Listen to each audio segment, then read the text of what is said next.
ನಾನು ಹೇಳಿದ್ದೀನಲ್ಲ, ಧರ್ಮಸ್ಥಳ ಅಪ್ಡೇಟ್ಸ್ ಏನು ನಾವು ಮಾತಾಡೋದಿಲ್ಲ. ಯಾವುದೇ ವಿಷಯವನ್ನ ನಾವು ಚರ್ಚೆನೂ ಮಾಡೋದಿಲ್ಲ.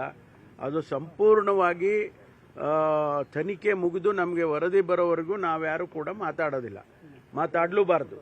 ಯಾಕೆಂದ್ರೆ ಅದರಲ್ಲಿ ನಮಗೇನು ಆಸಕ್ತಿ ಏನಿಲ್ಲ. ನಮಗಿರ್ತಕ್ಕಂಥದ್ದು ಸತ್ಯಾಂಶ ಆಚೆ ಬರಬೇಕು ಅನ್ನೋದು. ಅದು ತನಿಖೆ ಸಂಪೂರ್ಣ ಆಗೋವರೆಗೂ ನಾವ್ಯಾರು ಕೂಡ ಮಾತಾಡೋದಿಲ್ಲ.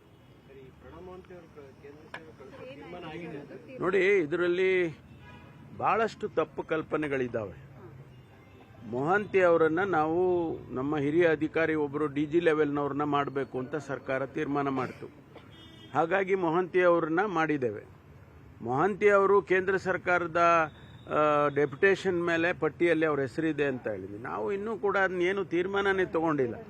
ಡೆಪ್ಯುಟೇಷನ್ ಕಳಿಸ್ಬೇಕಾ ಬೇಡವಾ, ಅದನ್ನ DPRಗೆ ಬರುತ್ತೆ, ಮುಖ್ಯಮಂತ್ರಿಗಳಿಗೆ ಬರುತ್ತೆ. ನಾವು ಯಾರು ಅದನ್ನೇನು ತೀರ್ಮಾನನೇ ತಗೊಂಡಿಲ್ಲ. ಸುಮ್ಮನೆ ಇಲ್ಲ ಸಲ್ಲದ ಪೋಸ್ಟಿಂಗ್ಗಳು ಮಾಡ್ತಾ ಇದ್ದಾರೆ. ಅದೆಲ್ಲ ಸರಿ ಕಾಣಿಸೋದಿಲ್ಲ.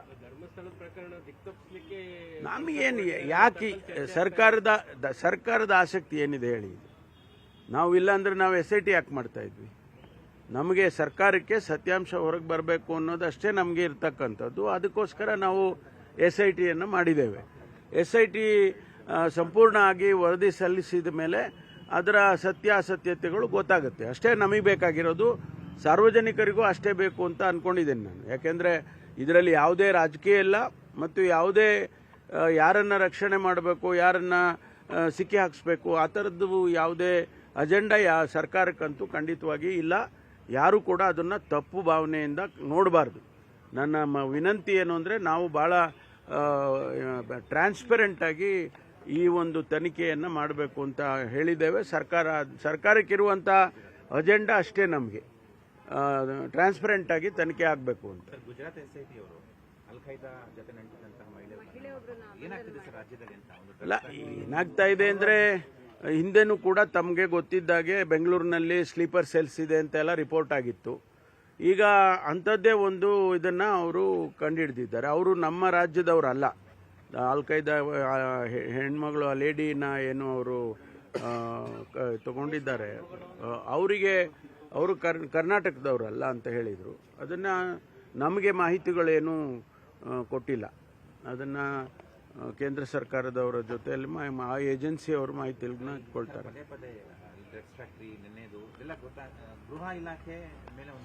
ಇಲ್ಲ, ಇದು ಎಲ್ಲ ರಾಜ್ಯದಲ್ಲೂ ಆಗ್ತಾ ಇರುತ್ತೆ. ಇನ್ನೇನು ನಮ್ಮ ರಾಜ್ಯದಲ್ಲಿ ಮಾತ್ರ ಇಂಥದ್ದೇನೊಂದೀಗ ಯಾರೋ ಬಂದು ಇಲ್ಲಿ ಸೇರ್ಕೊಂಡಿರ್ತಾರೆ. ಅದು ಬೇರೆ ಬೇರೆ ಕಾರಣದಿಂದ ಅವ್ರನ್ನ ಗುರ್ತಿಡಿಯೋದಕ್ಕಾಗಿಲ್ಲ. ಅಲ್ಲಿ ನೋಡಿ, MDMA ಮಾಡುವಾಗ 20 ದಿವಸದ ಹಿಂದೆ ಅಷ್ಟೇ ಬಂದಿದ್ದಾರೆ ಅವರು.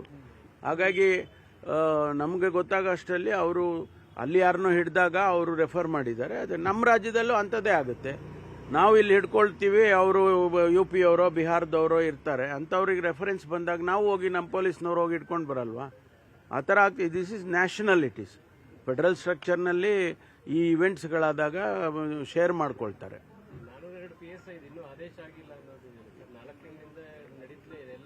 ಅದು ಕೋರ್ಟಿಂದ ನೋಡಿ 545 ಇಶ್ಯೂ ಮಾಡಿದ್ರು. ಹೈಕೋರ್ಟ್ನವರು ಒಂದು ಅಬ್ಸರ್ವೇಷನ್ ಮಾಡಿದರು, ನೀವು ಪ್ರೊವಿಷನಲ್ ಲಿಸ್ಟಿಂದ ಮಾಡಿದ್ದೀರಾ, ನೀವು ಫೈನಲ್ ಲಿಸ್ಟ್ ಮಾಡಬೇಕು ಅಂತ. ಅದಕ್ಕೆ ಆದಂಥ ಅಡಚಣೆಗಳಿತ್ತು. ಈಗ 402 ಕೂಡ ಈಗಾಗಲೇ ಪ್ರೊಸೆಸ್ನಲ್ಲಿದೆ, ಇಶ್ಯೂ ಆಗಬೇಕು. ನಾವು ಸಿಂಧುತ್ವ ವೆರಿಫಿಕೇಷನ್ಗೆ ಕಳಿಸಿದ್ದು, ಅದೆಲ್ಲ ಬಂದಿದೆ. ಸಿಂಧುತ್ವ ಆದಮೇಲೆ ಆರ್ಡರ್ ಇಶ್ಯೂ ಮಾಡೋ ಟೈಮ್ನಲ್ಲಿ ಅವರು ಅಬ್ಸರ್ವೇಷನ್ ಮಾಡಿದ್ದಾರೆ, ಫೈನಲ್ ಲಿಸ್ಟ್ ಮಾಡಿ ಅಂತೇಳಿ. ಅದನ್ನು ಮಾಡ್ತೀವಿ, ಆದಷ್ಟು ಶೀಘ್ರ ಮಾಡ್ತೀವಿ. ಯಾವುದು ಶುರು ನಾವು ಹೇಳಿದ್ದೀನಿ, ನಾನಾಗಲೇ ಪ್ರಕಟಣೆ ಮಾಡಿದ್ದೀನಲ್ಲ. ಇಲಾಖೆ ವತಿಯಿಂದ ನಾವು ಟೋವಿಂಗಿಗೆ ಕೆಲಸ ಪ್ರಾರಂಭ ಮಾಡ್ತೀವಿ. ನಾವು ಹಿಂದೆ ಎಲ್ಲ ಇದು ಕೊಟ್ಟಿದ್ರು, ಏನೋ ಕಾಂಟ್ರಾಕ್ಟು. ಅದು ಕಾಂಟ್ರಾಕ್ಟ್ ಯಾರಿಗೂ ಕೊಡಲ್ಲ, ಇಲಾಖೆ ವತಿಯಿಂದನೇ ಮಾಡ್ತೀವಿ ಅಂತ ಹೇಳಿದ್ದೆ ನಾನು. ಅದು ಪ್ರಕಾರ ಮಾಡ್ತೀವಿ. ನೋಡಿ, ನಮ್ಮ ಟ್ರಾಫಿಕ್ಕಿಗೆ ಅರ್ಧ ಸಮಸ್ಯೆ ರಸ್ತೆನಲ್ಲಿ ವೆಹಿಕಲ್ಸ್ ನಿಲ್ಲಿಸೋದು. ಎಲ್ಲಿ ಪಾರ್ಕಿಂಗ್ ಆಗಬಾರ್ದು ಅಂತೀವೋ ಅಲ್ಲೇ ಪಾರ್ಕಿಂಗ್ ಮಾಡಿರ್ತಾರೆ. ಅಂಥ ಸಂದರ್ಭದಲ್ಲಿ ಏನು ಮಾಡಬೇಕು? ರಸ್ತೆ ಮಾಡಿರೋದೇನಕ್ಕೆ? ಜನ ಓಡಾಡೋದಕ್ಕೆ. ಪಾರ್ಕಿಂಗ್ ಮಾಡೋದಕ್ಕೆ ರಸ್ತೆ ಮಾಡಿದ್ದಾರೆ. ಅದು ಇವತ್ತು ನಾನು BBMP ಇನ್ಚಾರ್ಜ್ ಇದ್ದಾಗ ಕೂಡ ಈ ಪ್ರಶ್ನೆ ಬಂದಿತ್ತು. ಆದರೆ ರಸ್ತೆಗಳಲ್ಲಿ ಮೇಯ್ನ್ ರೋಡ್ಸು, ಆರ್ಟರೀಸ್ ಏನು ಕರಿತೀವಿ, ಆ ರಸ್ತೆಗಳಲ್ಲಿ ಹೆಚ್ಚಿನ ಅಂಶ ನಿಲ್ಲಿಸಬಾರ್ದು ಅಂತ ಹೇಳಿ ನಾವು ಹೇಳ್ತಾ ಇದ್ವಿ. ಈಗ ನಿಲ್ಲಿಸ್ತಾರೆ ಅಂತಂದಾಗ ಅದನ್ನು ಟೋ ಮಾಡಿ ಆಚೆ ತಗೊಂಡೋಗಿ ಮಾಡೋದು. ಪೊಲೀಸರು ಒಂದು ರೀತಿಯಲ್ಲಿ ಅಮಾನವೀಯವಾಗಿ ಪಬ್ಲಿಕ್ ಜೊತೆ ವರ್ತಿಸ್ತಾ ಇದ್ರು ಟೋಯಿಂಗ್ ಸಂದರ್ಭದಲ್ಲಿ. ಈಗ ಯಾವ ರೀತಿ ವರ್ತಿಸ್ತಾ ಈಗ ಮಾನವೀಯತೆಯಿಂದ ವರ್ಷಕ್ಕೆ ಮಾಡೋಣ.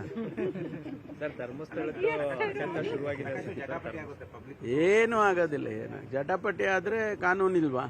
ಮಂಡ್ಯದಲ್ಲಿ ಒಂದು ಇನ್ಸಿಡೆಂಟ್ ಆಯ್ತು, ಆ ಥರದ್ದೆಲ್ಲ ಅವೆಲ್ಲ ಆಗುತ್ತೆ. ಏನೇ ಆದಾಗ ಅದನ್ನ ಎಷ್ಟು ಯಾವ ರೀತಿ ಅದನ್ನ ಬಗೆಹರಿಸಬೇಕೋ ಬಗೆಹರಿಸೋಣ, ಶಾಂತಿಯಿಂದ ಬಗೆಹರಿಸೋಣ. Sir thank you.